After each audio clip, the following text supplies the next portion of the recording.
সমস্ত প্রশংসা সেই মহান রব্বুল আলামিনের জন্য, যেই মহান রব্বুল আলামিন নিজ হাত দ্বারা আমাদেরকে সৃষ্টি করেছেন এবং তার দয়া এবং রহমত দিয়ে আমাদেরকে এখন পর্যন্ত লালন পালন করছেন।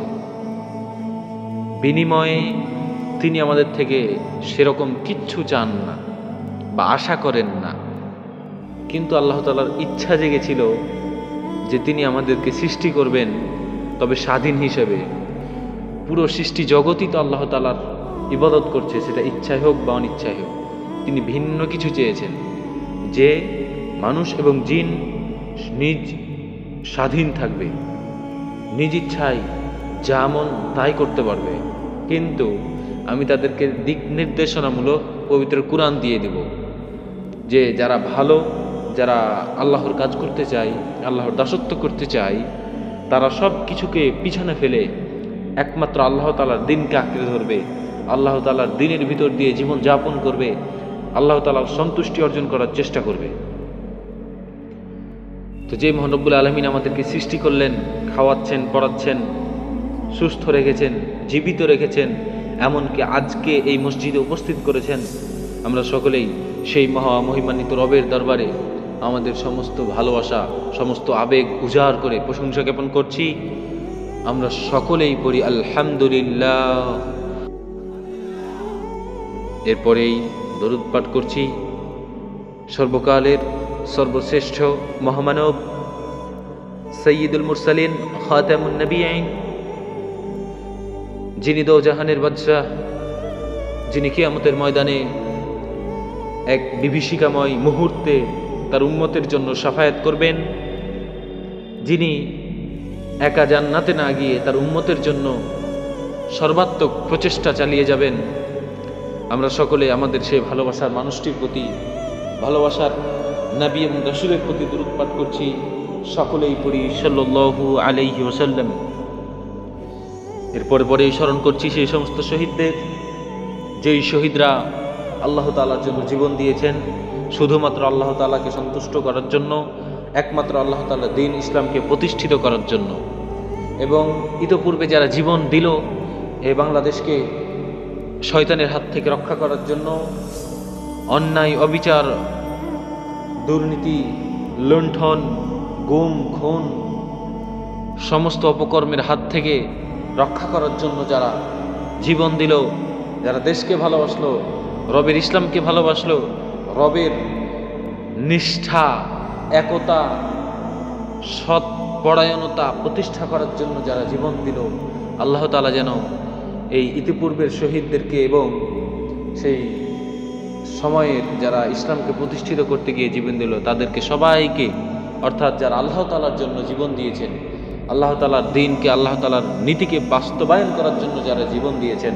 আল্লাহ তাআলা যেন তাদের সবাইকে তাদের জীবনের সকল গুনাহ খাতা মাফ করে দিয়ে জান্নাতের সর্বোচ্চ মেহমান হিসেবে কবুল করেন। আমরা সকলেই পড়ি আমিন।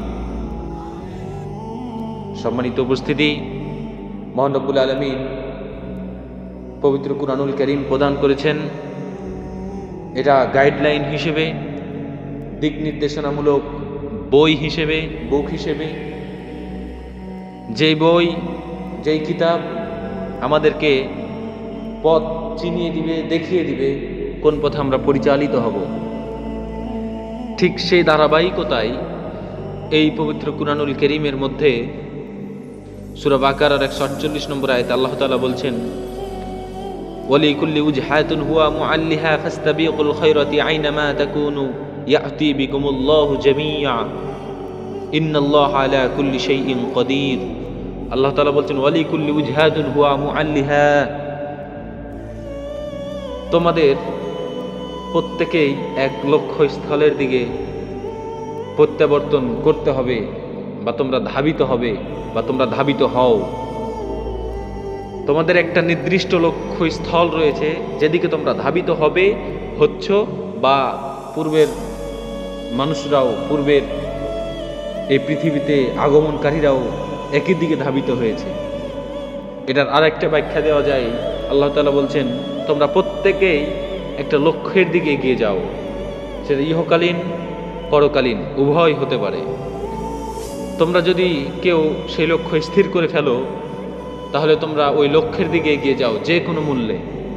সেটা ভালো হতে পারে, খারাপ হতে পারে, ইহকালীন হতে পারে, পরকালীন হতে পারে, কিন্তু প্রত্যেকেই তার লক্ষ্যের দিকে এগিয়ে যায়। আর যার লক্ষ্যই নাই, সে কেমনে সে লক্ষ্যের দিকে পৌঁছিবে সেটা আপনাদের ভালো জানার কথা। এটা বলার কহার কোনো বিষয় না। আপনার যদি আমার যদি লক্ষ্য স্থির না থাকে, আমরা যদি সিদ্ধান্ত না নেই যে আমরা কানসাট বাজার যাব, আমাদের কানসাট বাজারে যেতেই হবে, কিন্তু যদি সিদ্ধান্ত না নেই যে আমরা কানসাট যাব, তাহলে আমরা ওই কানসাট পৌঁছিতে পারবো না। যেতে হবে কানসাট। যদি চলতে শুরু করি মনাকষার দিকে, তাহলে কিন্তু আমরা কানসাটে গিয়ে পৌঁছিতে পারবো না, আমরা মনাকষা গিয়ে পৌঁছিব। সুতরাং আমাদের লক্ষ্যস্থল হচ্ছে, আমাদের আবাসস্থল হচ্ছে জান্নাত। যে জান্নাত থেকে আমাদেরকে বের করে দেওয়া হয়েছে আমাদের আদিমাতার একটি ভুলের কারণে, তবে এটা হওয়ার ছিল। এভাবে আল্লাহ তাআলা পৃথিবীতে মানুষকে পাঠাতে চেয়েছিলেন। আবার তিনি আল্লাহ তাআলা আমাদেরকে সেই জান্নাতে ফেরত নিতে চান, কিন্তু এই চাওয়াটা লক্ষ্য করছে, এই চাওয়াটা নির্ভর করছে আপনার উপর। আপনি কি চান? কারণ আল্লাহ তাআলা আপনার উপর সেই একেবারে কি বলা যায় যে বাধ্য করে দেয় নাই আপনাকে। আল্লাহ তাআলা স্বাধীন করেছেন, আপনার ইচ্ছা শক্তিকে স্বাধীন বানিয়েছেন। আপনার ইচ্ছা শক্তি, আপনার কাজকাম, এটা আপনার মতো হতে হবে। আপনার মতো হয়, আপনি মনে করেন না যে আল্লাহ তাআলা আপনাকে বাধ্যবাধকতা করে দিয়েছেন। জান্নাতে আপনাকে চান আল্লাহ তাআলা, কিন্তু সেটা আপনার উপর নির্ভর করছে আপনি যেতে চান কিনা। যদি যেতে চান, তাহলে আপনাকে সে অনুযায়ী কাজ করতে হবে। কিসের সে অনুযায়ী? যে অনুযায়ী আল্লাহ তাআলা পবিত্র কুরআনুল কারীমে নির্দেশনা দিয়েছেন, তার হাবিবকে, তার রাসূলকে বলে দিয়েছেন, তোমার উম্মতকে পথ দেখিয়ে দাও। সে রাসূল পথ দেখিয়ে দিয়েছেন। ইন হুয়া ইল্লা ওয়াহয়ুন ইউহা। আল্লাহ বলছেন, আমি নবীকে যা ওহী পাঠাই কেবলমাত্র নবী তাই বলেন। সুতরাং হাদিস, কুরআন যা কিছু আছে, রাসূল যা বলে গিয়েছেন, যা সম্মতি করেছেন, সব কিছু আল্লাহ তাআলার সম্মতিতেই হয়েছে, আল্লাহ তাআলার মাধ্যমেই হয়েছে। সুতরাং আমরা আল্লাহ তাআলার নির্দেশ মেনে চলব, ইবাদত করব, দাসত্ব করব, গোলামি করব। দুনিয়াদারি গোলামি পরিত্যাগ করব, পরিহার করব, ছেড়ে দেব। কারণ এই দুনিয়া কাউকে রক্ষা করতে পারে নাই, এই দুনিয়া কাউকে গ্যারান্টি দিতে পারে নাই, এই দুনিয়া কাউকে বাঁচাতে পারে নাই আল্লাহ তাআলার আযাব থেকে, শাস্তি থেকে, জাহান্নাম থেকে। সুতরাং আমরা এই পৃথিবীর উপর নির্ভর হব না। আমরা সত্য যেটা, সেটার উপর আস্থা আনতে চাই, আস্থা রাখতে চাই, বিশ্বাস করতে চাই, আমল করতে চাই। সুতরাং আল্লাহ বলছেন, অলিকুল্লি উজহাতুন হুয়া মুআল্লিহা, তোমাদের একটা লক্ষ্যস্থল রয়েছে, তোমরা সেই দিকে প্রত্যাবর্তিত হও বা হচ্ছ। আল্লাহ তাআলা বলছেন যে তোমরা যেহেতু তোমাদের লক্ষ্যস্থলের দিকে এগিয়ে যাবা, ফাস্তাবিকুল খায়রাতি, সুতরাং তোমরা লক্ষ্যগুলা ভালো করো, তোমাদের চিন্তা চেতনাগুলাকে সুন্দর করো, পরিশুদ্ধ করো, একনিষ্ঠতার সহিত আল্লাহর দিকে ধাবিত হও। কেননা আমাদের প্রত্যেককেই আল্লাহ তাআলার কাছে ফিরে যেতে হবে। ওয়ালিকুল্লি উজহাতুন ওয়া মুআল্লিহা ফাস্তাবিকুল খায়রাতি আইনামা তাকুনু ইয়াতি বিকুমুল্লাহু জামিয়া। তোমরা যেখানেই থাকো না কেন, তোমাদেরকে যেহেতু লক্ষ্যস্থল ঠিক রয়েছে, তোমাদেরকে যেহেতু সেদিকে যেতে হবে, সুতরাং ভালো কিছু লক্ষ্য স্থির করো এবং তোমাদের প্রত্যেককে আল্লাহ তাআলা একত্রিত করবেন। ইন্নাল্লাহা আলা কুল্লি শাইইন কাদির, আল্লাহ তাআলা প্রত্যেকটা জিনিসের উপর পূর্ণ ক্ষমতাবান, পূর্ণ অধিকারী, বল প্রয়োগকারী। সুতরাং আমাদের জ্ঞান হওয়া থেকে আজ পর্যন্ত দেখলাম এই পৃথিবী কাউকে রক্ষা করতে পারল না, এই পৃথিবীর কোনো রাজা বাদশাহ কাউকে বাঁচাতে পারল না, এমনকি নিজেও বাঁচতে পারল না। কুরআনে হাদিসে যেটা বলছে সেটাই বাস্তবায়ন হয়ে চলেছে আমাদের চোখের সামনে। সুতরাং সন্দেহের কোনো অবকাশ নেই। আর যেহেতু সন্দেহের কোনো অবকাশ নেই, পৃথিবীও যেহেতু কাউকে বাঁচাতে পারল না, আর আল্লাহ তাআলা যে জিনিসগুলো বলেছেন সেগুলোই আমরা দেখতে পাচ্ছি, সুতরাং আমাদের এখানে সন্দেহের কোনো কারণ নেই যে আমরা পৃথিবীকে নিয়ে চিন্তা করব, পৃথিবীকে নিয়ে স্বপ্ন দেখব, পৃথিবীকে নিয়ে আমরা আমাদের কল্পনার জগৎ সাজাবো। আমাদের কল্পনার জগৎ হবে কিয়ামতকে ঘিরে, জান্নাতকে ঘিরে। আমাদের কল্পনার জগৎ সাজবে ইবাদত দিয়ে, আল্লাহর দাসত্ব দিয়ে, আল্লাহর গোলামি দিয়ে, আল্লাহর বান্দেগি দিয়ে। আমরা সঁপে দিব আমাদের জীবনকে আল্লাহ তাআলার অধীনে। আমরা স্বাধীন হিসেবে থাকতে চাই না, যদিও আল্লাহ তাআলা আমাদেরকে স্বাধীন হিসেবে সৃষ্টি করেছেন, কিন্তু আমরা এই স্বাধীনতা চাই না যেই স্বাধীনতা আমাদেরকে জাহান্নামে নিয়ে যাবে, যেই স্বাধীনতা আমাদেরকে অন্যের সম্পদ অন্যায়ভাবে লুণ্ঠন করতে শিখাবে। আমরা সেই স্বাধীনতা চাই না যেই স্বাধীনতা আমাদেরকে আল্লাহ তাআলাকে ভুলিয়ে রাখবে। আমরা সেই স্বাধীনতা চাই না যেই স্বাধীনতা আমাদেরকে আল্লাহ তাআলার রাগের কারণ হিসেবে উপস্থাপন করবে।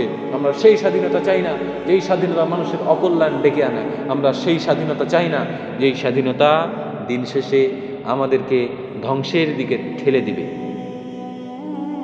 আমরা পরাধীনতা চাই আল্লাহ তাআলার অধীনে, যে আল্লাহ তাআলা আমাদেরকে কিয়ামতের ময়দানে রক্ষা করবেন, যেই মহান আল্লাহ তাআলা আমাদেরকে কিয়ামতের ময়দানে ক্ষমা করবেন, দয়া করবেন এবং পরিশেষে জান্নাতে প্রবেশ করাবেন। আমরা আল্লাহ তাআলার অধীনে পরাধীন হতে চাই, আমরা আল্লাহ তাআলার অধীনে কাজ করতে চাই, আমরা আল্লাহ তাআলার অধীনে আমাদের জীবনকে সুপর্দ করে দিতে চাই। যে মহান আল্লাহ তাআলা ইন্নাল্লাহা আলা কুল্লি শাইইন কাদির, যে মহান আল্লাহ সুবহানাহু ওয়া তাআলা সকল কিছুর উপর পূর্ণ ক্ষমতাবান। যদিও আমাদের এই সমাজে, আমাদের এই বাংলাদেশে অনেক মানুষকে বলতে শোনা যায় জনগণই নাকি সকল ক্ষমতার উৎস। আরে কিসের সেই জনগণ সকল ক্ষমতার উৎস? যেই জনগণ পাতলা পায়খানা হলে তাকে খুঁজে পাওয়া যায় না, যেই জনগণকে জ্বর হলে কাতরাতে থাকে, আল্লাহ আল্লাহ বলে ডাকতে থাকে আর বাঁচব না বলতে থাকে, কিসের জনগণ সকল ক্ষমতার উৎস? যে জনগণ আল্লাহ তাআলার ক্ষমতার বাইরে যেতে পারে না, যে জনগণ নিজের ইচ্ছা মতো যা ইচ্ছা তাই করতে পারে না, যে জনগণ নিজেকে মৃত্যু থেকে বাঁচাতে পারে না, সেই জনগণ কিভাবে আল্লাহ তাআলাকে বাদ দিয়ে নিজেই ক্ষমতার অধিকারী হয়, নিজেই কিভাবে সকল ক্ষমতার উৎস হয়ে ওঠে? মানি না সেই সকল ক্ষমতার উৎস মানুষকে। যে মানুষ সব দিক দিয়ে দুর্বল, আল্লাহ তাআলা বলছেন ইন্নাল ইনসানা খুলিকা হালুয়া, আমি মানুষকে সৃষ্টি করেছি অত্যন্ত দুর্বল করে, অত্যন্ত নিচু শ্রেণীর ক্ষমতা দিয়ে। সুতরাং যেখানে আল্লাহ তাআলা আমাদের সৃষ্টিকর্তা বলে দিলেন যে আমি মানুষকে সৃষ্টি করেছি দুর্বল করে, মানুষ হচ্ছে দুর্বল, মানুষ হচ্ছে দুর্বল, ওর বাপ হচ্ছে দুর্বল, ওর 14 গোষ্ঠী দুর্বল, ওর পুরো পৃথিবী দুর্বল, সেহেতু আমি মানুষকে কিভাবে ক্ষমতার আসনে বসাতে চাই, আমি কিভাবে এই মানুষকে সকল ক্ষমতার উৎস মনে করতে চাই। আমরা চাই না মানতে এই মানুষকে সকল ক্ষমতার উৎস। আমরা হতে চাই না সেই মানুষ, সেই ক্ষমতার অধিকারী যেই ক্ষমতা আমাদেরকে নিজেকে রক্ষা করতে পারে না। সুতরাং যে যাই বলুক, যে যেভাবে আপনাকে আমাকে পাম দিতে চাক, আমরা পামে উঠতে চাই না, আমরা ধোকায় পড়তে চাই না। কারণ মানুষ হচ্ছে সর্বশ্রেষ্ঠ সৃষ্টি, তাদের রয়েছে বিবেক, তারা বিবেক খাটাতে জানে। সুতরাং আমরা যে কোনো ব্যক্তির কথায় বিমোহিত হয়ে অন্ধর মতো তাকে অনুসরণ করতে চাই না, অন্ধর মতো কাউকে মানতে চাই না। আমরা কোনো আলেম ওলামাকে ইসলাম মনে করব না, আমরা কোনো আলেম ওলামাকে দিয়ে ইসলামকে জাস্টিফাই করব না। আমরা ইসলামকে জাস্টিফাই করব কুরআন এবং হাদিস দিয়ে। আমরা আলেম ওলামাকে জাস্টিফাই করব কুরআন এবং হাদিস দিয়ে। আমরা আলেমকে দিয়ে, হুজুরকে দিয়ে, মুফতিদেরকে দিয়ে আমরা ইসলামকে মানতে যাব না, অনুসরণ করতে যাব না, নির্ধারণ করতে চাইব না। যে আলেম ওলামা ভুল করতে পারে, যে হুজুর, যেই মুফতি ইসলামের বিরুদ্ধে যেতে পারে, আমরা তাকে কিভাবে ইসলাম বলতে পারি, আমরা তাকে কিভাবে ইসলাম হিসেবে মেনে নিতে পারি? আমরা তাকে বিবেচনা করব ইসলাম অর্থাৎ কোরআন এবং হাদিস দিয়ে। আমরা আমাদের মেইন জিনিস, আসল জিনিস ভুলে গিয়ে আমরা আগালে গিয়ে বসে আছি। আমাদের নিচতলা শক্ত করা বাদ দিয়ে আমরা দ্বিতীয় তলায় কি করব সেই নিয়ে ব্যস্ত, অথচ নিচ তলায় গঠন করা হয় নাই। সেহেতু আমরা সেই বোকা হতে চাই না। যেহেতু আল্লাহ তাআলা আমাদেরকে সর্বশ্রেষ্ঠ সৃষ্টি বানিয়েছেন এবং শ্রেষ্ঠ উম্মত বানিয়েছেন, সেহেতু আমরা এত সহজে আমাদের বিবেককে বিক্রি করে দিতে পারি না মানুষের কাছে। আমরা এত সহজে বিক্রি হতে চাই না সামান্য মানুষের বিবেকের খেলার কাছে। আমরা বিক্রি হতে চাই আল্লাহ তাআলার কাছে, আল্লাহ তাআলার জান্নাতের বিনিময়ে। আল্লাহ তাআলা বলেছেন ইন্নাল্লাহা ইশতারা মিনাল মুমিনিনা আনফুসাহুম ওয়া আমওয়ালুহুম বিআন্না লাহুমুল জান্নাহ, আমি মুমিনদের জান মাল ক্রয় করে নিয়েছি জান্নাতের বিনিময়ে। সুতরাং যেহেতু আল্লাহ তাআলা আমাদের জানমাল ক্রয় করে নিতে চেয়েছেন, আল্লাহ তাআলা কিনতে চেয়েছেন, সেহেতু আমরা এই জানমালকে কিভাবে অন্য কারো কাছে বিক্রি করতে পারি, যেখানে আমার সৃষ্টিকর্তা কিনতে চেয়েছেন, যেখানে আমার সৃষ্টিকর্তা ইচ্ছা করেছেন যে আমি মানুষদের, মুমিনদের, ইমানদারদেরকে জানমাল ক্রয় করে নিব জান্নাতের বিনিময়ে। আজকে যদি কোনো একটা জিনিস আমি বিক্রি করতে যাই, আর সেখানে যদি দুইজন কাস্টমার থাকে, এক কাস্টমার যদি হয় মানুষ, যে মানুষ সর্ব অবস্থায় মানুষের ক্ষতি করে, যে মানুষ আপনার আমার কাছে ঘৃণিত, অপছন্দনীয়, বা আমরা যাকে পছন্দ করি না, সেই এক ক্রেতা এবং আরেকটা ক্রেতা আমাদের এখানে বাংলাদেশের মধ্যে যাদেরকে আমরা সর্বশ্রেষ্ঠ মনে করি, যাকে আমরা অত্যন্ত ভালোবাসি, যাকে আমরা শ্রদ্ধা করি, সম্মান করি, সে যদি কিনতে চায়, আর আমি যাকে ঘৃণা করি সেও যদি কিনতে চায়, তাহলে আমরা বিক্রি করব কার কাছে? আপনি চিন্তা করেন। অবশ্যই আমরা বিক্রি করবো আমরা যাকে ভালোবাসি তার কাছে। তাহলে আপনি চিন্তা করেন, আপনি সিদ্ধান্ত নেন, আপনি বিক্রি করবেন কার কাছে? আপনি কি আপনার এই জান, আপনার মাল, আপনার সময়, আপনার জীবন বিক্রি করে দিবেন এই দুনিয়ার কিছু মানুষের হাতে, দুনিয়ার কিছু ছলনাময়ী মানুষদের হাতে, নাকি আল্লাহ তাআলা কিনতে চেয়েছেন তার কাছে? সিদ্ধান্ত নিন, আপনি আপনার এই জীবন কার কাছে বিক্রি করবেন, কার জন্য এই জীবন ব্যয় করবেন? আপনি সিদ্ধান্ত নেন।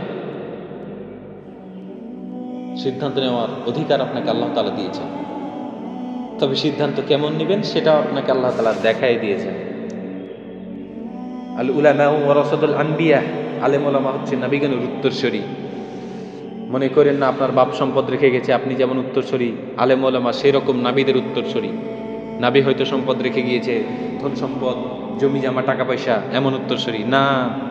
আমরা সেটা বুঝলে ভুল করব। আমরা বুঝতে চাই যে আলেম ওলামা আজকে সেটার উত্তরাধিকারী হয়েছে যেটা রাসূল রেখে গিয়েছেন, অর্থাৎ কুরআন রেখে গিয়েছেন, হাদিস রেখে গিয়েছেন, আখলাক রেখে গিয়েছেন, তার উত্তম চরিত্র রেখে গিয়েছেন, তার কাজকর্ম রেখে গিয়েছেন, তার আদর্শ রেখে গিয়েছেন। সুতরাং আমরা যারা আজকে এই সমাজে আলেম ওলামা হিসেবে দাবি করব, তাদের কাছে আমাদের প্রিয় নবী এই সম্পদগুলো রেখে গিয়েছেন, তারা হচ্ছে এই সম্পদগুলোর উত্তরাধিকারী।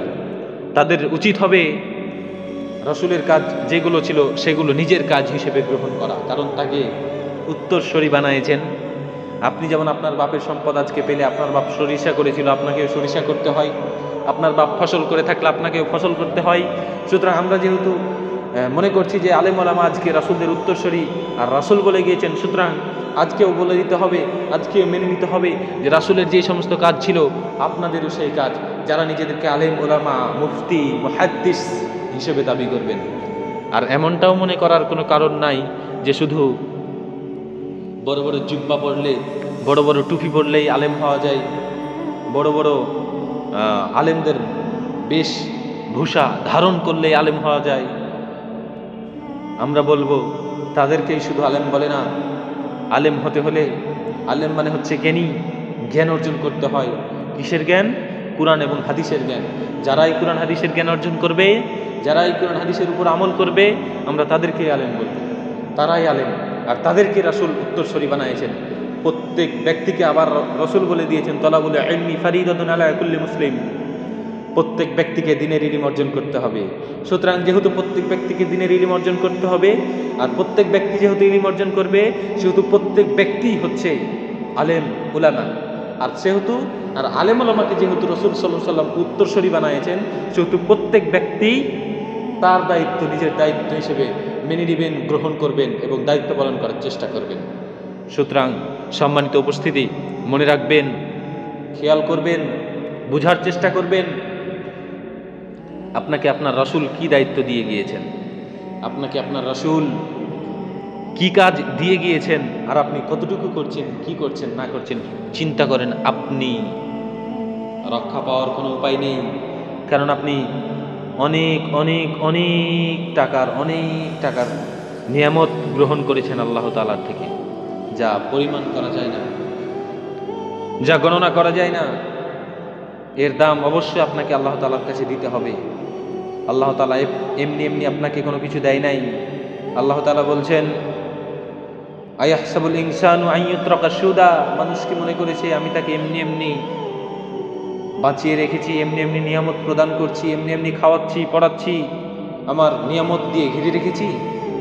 মানুষ কি মনে করেছে যে তাকে এমনি এমনি সৃষ্টি করা হয়েছে, তাকে এমনি এমনি ছেড়ে দেওয়া হবে, তাকে কোনো কিছু জিজ্ঞেস করা হবে না, তাকে তার আমল নামা সম্পর্কে জিজ্ঞাসিত করা হবে না? এমন কিছু মানুষ কি মনে করছে এমনটা, যে বেঁচে যাবে সে মৃত্যুর হাত থেকে, সে আমল নামা আমার কাছে না পাঠিয়ে মাটির সাথে মিশে যাবে?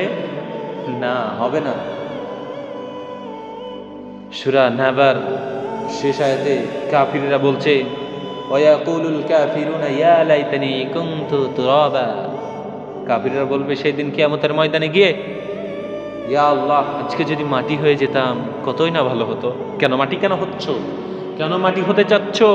কি করেছো পৃথিবীতে মাটি হতে চাচ্ছ? আজকে হচ্ছিল না? রব তোমাকে বলে নাই পৃথিবীতে কি কাজ করতে হবে?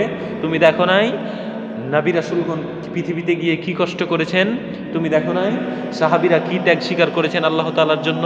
তুমি দেখো নাই অনেক মানুষ জীবন দিয়ে দিয়েছেন আল্লাহ তাআলার জন্য? যদিও ঘর সংসার ছিল, তোমাদের মতোই ছেলে মেয়ে ছিল, তোমাদের মতোই দুনিয়ার লোভ লালসা তাদের ভিতরেও ছিল, কিন্তু তারা কোনো কিছুকে পাত্তা দেয় নাই। তারা আল্লাহ তাআলাকে প্রাধান্য দিয়েছেন, আল্লাহ তাআলাকে সর্বোচ্চ জায়গাতে সর্বোচ্চ স্থান দিয়েছেন মনের ভিতরে, যে কারণে আজকে তারা পৃথিবীকে নিয়ে স্বপ্ন দেখে নাই, আল্লাহ তাআলার জন্য কাজ করেছে। তারাও চাইলে পৃথিবীকে উপভোগ করতে পারতো যেভাবে তুমি করেছো। সুতরাং তারাও কষ্ট করলো আমার জন্য, আর তুমিও কষ্ট করলা না, আর বলছো তাদেরকে যে জান্নাত দিয়েছি তোমাদেরকেও সেই জান্নাত দিব? তাদেরকে কষ্ট করলে জান্নাতে দিয়েছি সুখ স্বাচ্ছন্দ্য ভোগ করার জন্য, আর তারা বা তাদের যুগে যারা অপমানিত কাজ করেছে, লাঞ্ছিত কাজ করেছে, আল্লাহ দ্রোহী কাজ করেছে, তাদেরকেও জান্নাতে দিব? তাদেরকে কি জাহান্নামে দেয়নি বা দিব না? সুতরাং তুমি আজ কাফির, আল্লাহকে অস্বীকার করেছিলে পৃথিবীতে। নামাজ হচ্ছিল, নামাজে যাও নাই। রোজা হচ্ছিল, রোজা পালন করো নাই। দান সদকা করার সুযোগ এসেছিল, সদকা করো নাই। মনে করেছো মসজিদে দান করলে আমার পকেট থেকে টাকা কমে যাবে। সুতরাং যারা দান করেছে আর তোমরা যারা দান করনি, তোমাদেরকে কেমনে আমি একই জান্নাতে দেই? যারা আমার জন্য জীবন দিল আর যারা দিল না, তারা মন মতো চললো, তাদেরকে কেমনে আমরা এক স্থানে রাখি, একই জান্নাতে দেই? কেন আজকে তুমি বলছো আল্লাহ আমাদেরকে যদি মাটি করে দিতেন? কেন মাটি করবে? কেন মাটি করবে? তোমাকে খাওয়াইছেন, পড়াইছেন, এমনি এমনি খাওয়াইছে তোমাকে মাটি করার জন্য? সতর্ক হয়ে যান। সতর্ক হওয়া ছাড়া আমাদের কোনো বাঁচার পথ নেই। আমরা দুনিয়াতে কেমন কেমন নেতার পিছনে ছুটছি, যে নেতা নামাজ পড়ে না, যে নেতা আল্লাহকে মানে না, যে নেতা আপনাকে আদেশ করে না সৎ কাজের, যে নেতা আপনাকে অন্যায় কাজ থেকে ফিরাতে পারে না, যে নেতা মানুষের উপকার করতে জানে না, যে নেতা কখনো মানুষকে সেবা দিতে জানে না, যে নেতা কখনো মানুষকে কষ্ট দেওয়া থেকে বিরত থাকতে পারে না, কিসের সেই নেতাকে আমরা গ্রহণ করব? আর কেন আমরা বলবো যে আমরা অমুক নেতার আদর্শ ধারণ করি আমাদের ভিতরে, আমরা অমুক নেতাকে দেখে আমরা আমাদের এই জীবন পরিচালনা করছি? কিসের অমুক নেতা তমুক নেতা? প্রত্যেক নেতার ভিতরে সমস্যা আছে, প্রত্যেক নেতার ভিতরে দোষ আছে, প্রত্যেক নেতার ভিতরে শয়তানি চিন্তা ভাবনা ছিল, চক্রান্ত করেছে প্রত্যেক নেতাই শয়তানের ধোকায় পড়েছে। সুতরাং আমরা কোনো ওই সমস্ত নেতাদেরকে, মানুষদেরকে মানতে চাই না। আমরা একমাত্র নেতা হিসেবে গ্রহণ করব যেই নেতা কখনো ভুল করে নাই, যেই নেতা কখনো আল্লাহ তাআলার আদেশের বাইরে কাজ করে নাই, যেই নেতা কখনো আল্লাহ তাআলার সাথে নেমক হারাম করে নাই, মুনাফিকি করে নাই, কাফেরি করে নাই। সুতরাং আমরা সেই নেতাকে অনুসরণ করতে চাই, যেই নেতা আদর্শ আজকে এই পৃথিবীর বুকে উত্তম আদর্শ হিসেবে প্রতিষ্ঠিত, যে নেতার উপর স্বয়ং আল্লাহ তাআলা সন্তুষ্ট, যে নেতার উপর স্বয়ং আল্লাহ তাআলা রাজি খুশি ছিলেন, আমরা সেই নেতাকে মানতে চাই। যে নেতা ভুল করে নাই, যে নেতা আল্লাহ তাআলার আদেশের বাইরে কাজ করে নাই, যে নেতা কখনো আল্লাহ তাআলাকে অখুশি করে নাই, আমরা সেই নেতাকেই গ্রহণ করতে চাই। আমরা কোনো চোর ছেচ্ছর, কোনো ডাকাত, কোনো মানুষকে, কোনো দুর্নীতিকারীকে, লুণ্ঠনকারীকে আমরা নেতা হিসেবে মানতে চাই না। সে যেই হোক না কেন, যদিও বাংলাদেশের ইসলামিক দলের প্রধানও হয়, তবু আমরা তাকে আদর্শ হিসেবে মেনে নিব না, কারণ সেও ভুল করতে পারে। তবে তাকে অনুসরণ করব, তাকে তার আদেশগুলো মান্য করব যতক্ষণ তার আদেশ, যতক্ষণ তার নির্দেশ ইসলামের ভিতরে থাকে। যেদিন তার আদেশ নিষেধ ইসলামের বাইরে চলে যাবে, সেদিন ওই নেতাকে আমরা প্রত্যাখ্যান করে ফেলবো, সেদিন ওই নেতাকে আমরা ছুঁড়ে ফেলে দেব। কারণ আমাদের কুরআন এবং হাদিস হচ্ছে মেইন, বেসিক স্তম্ভ হচ্ছে আমাদের ওই কুরআন এবং হাদিস। আমরা কুরআন হাদিসের বাইরে যেতে পারি না, কুরআন হাদিসের বাইরে কোনো কিছু কল্পনা করতে পারি না, কুরআন হাদিসের বাইরে কোনো কিছুকে নিয়ে স্বপ্ন দেখতে পারি না। আমরা শাহাদাতের তামান্না বুকে ধারণ করি, লালন করি এবং সে অনুযায়ী আমল করি এবং সেই পদ্ধতিতে জীবনকে শেষ করে দিতে চাই, শহীদ হতে চাই।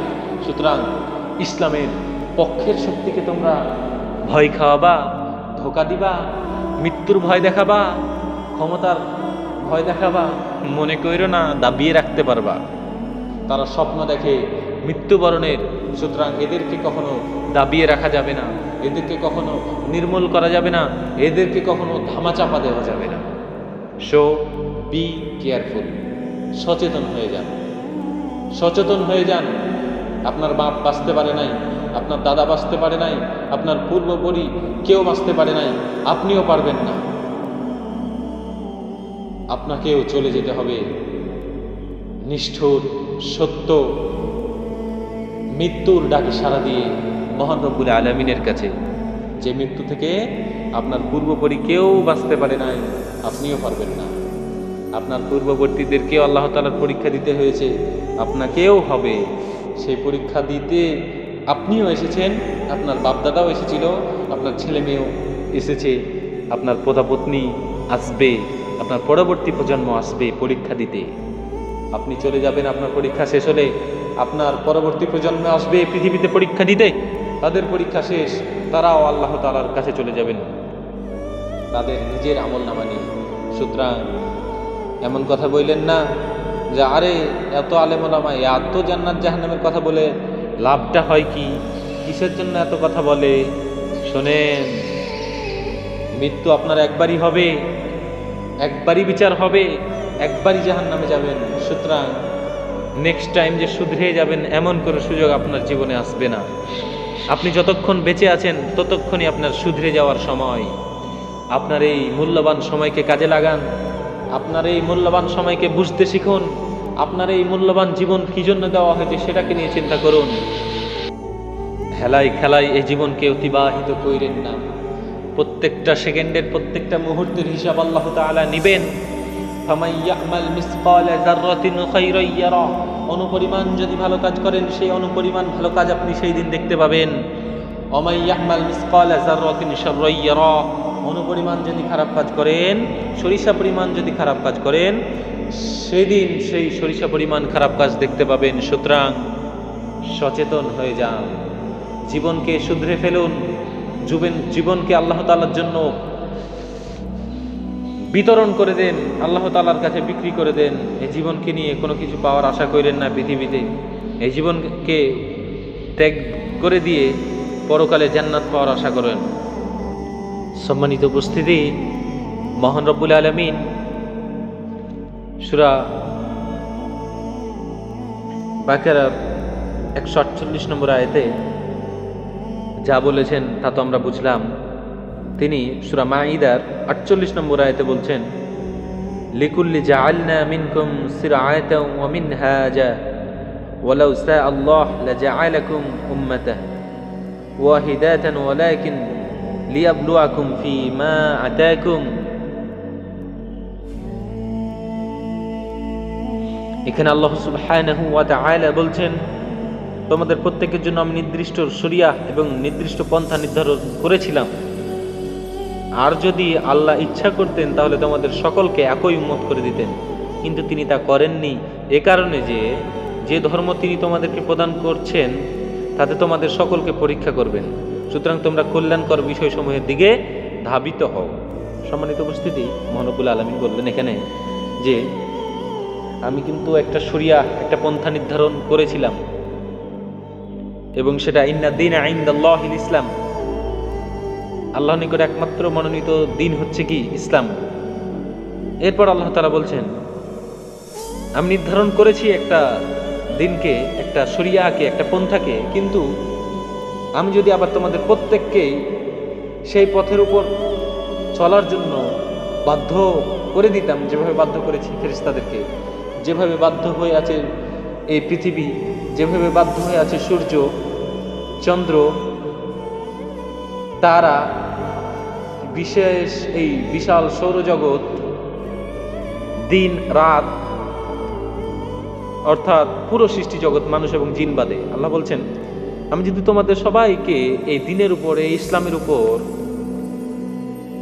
পরিচালিত করতাম বা নির্ধারিত করে দিতাম, যেভাবে ফেরেশতারা আমার নির্দেশের বাইরে যেতে পারছে না, তোমাদেরকেও যদি সেই রকম করে দিতাম, তাহলে আমি তোমাদেরকে কি করতে পারতাম না? পরীক্ষা করতে পারতাম না। কারণ আমি যদি সবাইকে ইসলামের পথেই পরিচালিত করি, তাহলে অন্যায় করবে কে? কিভাবে অন্যায় করবে? ফেরেশতারা তো অন্যায় করতে পারছে না, সেরকম তোমরাও তো পারতে না, তাহলে পরীক্ষা হবে কেমনে? আর পরীক্ষায় যদি না হয়, তাহলে জাহান্নামেই দিব বা কাকে? সম্মানিত উপস্থিতি, চিন্তার বিষয়। আজকে আমাদের দেশে কত রকমের দল, কত রকমের মত, হানাফি, শাইফি, হাম্বলি, মাযহাবি, কত রকমের মত যে বের হয়ে আছে। আমরা সবাই নিজেকে উমুক উমুক উমুক উমুক দলের নেতা, উমুক উমুক দলের কর্মী হিসেবে দাবি করছি। কিন্তু আল্লাহ তাআলা বললেন যে এই জিনিসগুলো যদি আমি সুযোগ না দিতাম, এই দল, এই মতগুলো যদি করার আমি ক্ষমতা তোমাদেরকে না দিতাম, তাহলে তো তোমাদেরকে পরীক্ষা করতে পারতাম না। সবাইরে যদি ইসলামের উপরেই প্রতিষ্ঠিত করতাম, সবাইরে যদি ইসলামের উপরেই রাখতাম, তাহলে এই দল সৃষ্টি হতো না, এই ফিতনা সৃষ্টি হতো না, মানুষ অন্যান্য কাজ করতে পারতো না, শুধু ইসলামই মানত। আর শুধু যদি ইসলামই মানত, তাহলে পরীক্ষা হতো না। যে কারণে আল্লাহ তাআলা ইসলাম রেখেছেন এবং ইসলামের উপর কিছু মানুষকেও রেখেছেন, আর সব মানুষকে স্বাধীন করেছেন। আপনি চাইলে কিন্তু ইসলামে থাকতে পারেন, চাইলে বের হয়ে যেতে পারেন, তবে আপনার জন্য শাস্তি নির্ধারিত, ইহকালীন শাস্তি, পরকালীন শাস্তি, সেটা পরের বিষয়। কিন্তু মেন বিষয় হচ্ছে এটাই যে আল্লাহ তাআলা দেখতে চান বিভিন্ন শ্রেণী পেশার মানুষ সৃষ্টি করেছেন, এমনি তো না। সবাইকে যদি 1 কোটি করে টাকা দেওয়া হতো, কেউ কি চুল কাটতো? কেউ অটো চালাতো? কেউ রিক্সা চালাইতো? কেউ ট্রাক চালাতো? কেউ ইমামতি করতো? কেউ জজ হতো, ব্যারিস্টার হতো, প্রধানমন্ত্রী হতো? সবাই যদি সমান হয়ে যেত, তাহলে তো পরীক্ষা হতো না। যে কারণে পরীক্ষা করার জন্য বিভিন্ন দল সৃষ্টি করার আল্লাহ তাআলা পন্থা খুলে রেখেছেন, মাধ্যম খুলে রেখেছেন, শক্তি প্রদান করেছেন। ঠিক সেরকম আল্লাহ তাআলা যেমন সবাইকে একরকম করে নাই, কাউকে গরিব করেছেন, কাউকে ধনী করেছেন, কাউকে জজ, কাউকে ব্যারিস্টার, কাউকে উকিল, কাউকে অটোওয়ালা, রিক্সাওয়ালা, কাউকে ইমাম, মুয়াজ্জিন, খাদেম, কৃষক, বিজনেসম্যান, বিভিন্ন শ্রেণীর পেশায় মানুষকে বিভক্ত করেছেন পরীক্ষার জন্য। সবাই এক পেশার হলে পৃথিবী চলতো না, পরীক্ষাও হতো না। সুতরাং এই জিনিসগুলো ভাবতে হবে, এগুলো ভাবার জিনিস। আপনি আজকে যেই পথে আছেন, এই পথে ঠিক আছেন কিনা আপনাকে চিন্তা করতে হবে। কারণ আল্লাহ তাআলা চাইলে আপনাকে ঠিক পথেই পরিচালিত করতে পারতেন, কিন্তু করেননি। কারণ আল্লাহ তাআলা চেয়েছেন আপনার সামনে হাজারো পথ খোলা থাকবে, হাজারো মতদর্শ আপনার সামনে থাকবে, কিন্তু আপনি কোন মতদর্শ গ্রহণ করেন, কোন পথ আপনি কবুল করেন, আল্লাহ তাআলা দেখতে চান। যার কারণে আপনাকে আল্লাহ তাআলা বাধ্য করেন নাই, যার কারণে আপনাকে আল্লাহ তাআলা স্বাধীন বানিয়ে দিয়েছেন যে তুমি বান্দা, কোন পথে চলবা, কোন পথ খুঁজে নিবা, এটা তোমার বিষয়। সম্মানিত উপস্থিতি, অনেক আলোচনা হলো, আবার অনেক আলোচনা রয়ে গেল। ইনশাআল্লাহ সামনের দিন সে আলোচনা করার চেষ্টা করব। তবে আজকে যে আলোচনাগুলো আমরা শুনলাম, আল্লাহ তাআলা যেন আমাদের সেই আলোচনা থেকে শিক্ষা গ্রহণ করে আমল করার তৌফিক ইনায়েত করেন। আমরা সকলেই আল্লাহ তাআলার কাছে দাবি করি, আরজি জানাই যেন তিনি আমাদেরকে সে পথে কবুল করেন। এবং আমরা যারা অসুস্থ রয়েছি, আল্লাহ তাআলা সুস্থতা দান করেন। আমাদের মধ্যে থেকে যারা ঋণগ্রস্ত আছি, আমরা যেন এই ঋণ থেকে মুক্তি পাই। এবং আমাদের মধ্যে থেকে যারা আত্মীয় স্বজন কবরের বাসিন্দা হয়ে গিয়েছেন, আল্লাহ তাআলা যেন তাদেরকে জীবনের গুনাহগুলো মাফ করে দিয়ে, অর্থাৎ যারা ঈমান নিয়ে মৃত্যুবরণ করেছেন তাদেরকে জীবনের গুনাহগুলো মাফ করে দিয়ে জান্নাতের মেহমান হিসেবে কবুল করেন। তো এই বলি আমি আমার সংক্ষিপ্ত আলোচনা শেষ করছি। ওয়া আখিরি দাওয়ানা আনিল হামদুলিল্লাহি রাব্বিল আলামিন, ওয়াসসালাতু ওয়াসসালামু আলা রাসূলিহিল কারীম।